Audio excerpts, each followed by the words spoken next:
Several major Chinese cities have reportedly gone dark as authorities limit power usage, citing a shortage of coal.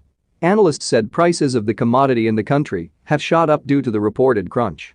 The reports also follow rising trade tensions between Beijing and Canberra, leading some analysts to tie the coal shortages and blackouts to the unofficial ban on Australian coal. Relations between the two nations soured last year after Australia supported an international inquiry into China's handling of the coronavirus pandemic. Coal is just one in a growing list of Australian goods that China is targeting as a result of their escalating dispute. Last year, China told its power plants to limit the amount of coal imports from other countries to keep a lid on prices.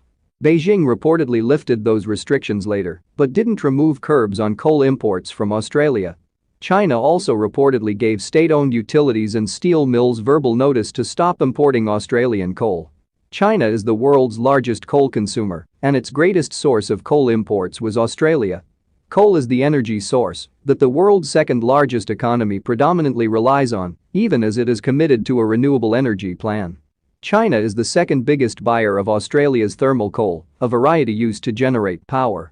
Prices of coal in China have shot up as a result of the shortage, and research firm Wood Mackenzie predicts they will remain high during the peak winter demand period. China's thermal coal market is in chaos, with prices rocketing after daily price index releases were suspended on 3 December, research firm Wood Mackenzie said. The report said power rationing has already commenced in Hunan and Zhejiang provinces due to the shortages, and there is little scope for increased production from Chinese producers. Concerns about the availability of electricity for ordinary Chinese spiked in December. A widely shared online article listed planned blackouts by the Shanghai State Grid for different parts of Shanghai on April 22. Other regions have also restricted electricity use, the Shanghai State Grid added.